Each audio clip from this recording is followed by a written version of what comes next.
అసలు మనుషులు ఏం చేస్తారు తెలుసా? దేవుడే లేడు అంటారు. అక్కడి నుంచి మొదలైంది సమస్య. దేవుడే లేడు అంటే 20వ వచనం ఏమని చెప్తుంది తెలుసా?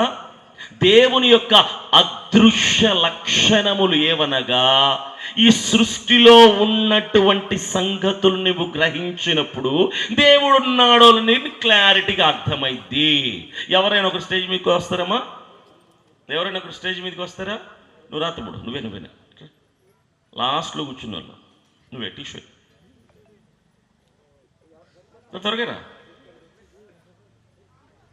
రా, నువ్వే ఈయన వస్తున్నా, రా తమ్ముడు. మనుష్యుల యొక్క వైపరీత్యం, మనుష్యుని యొక్క విపరీత బుద్ధి ఎలా ఉంటుందంటే, ప్రతిసారి తమ్ముడే బుక్ అయిపోతున్నాడు.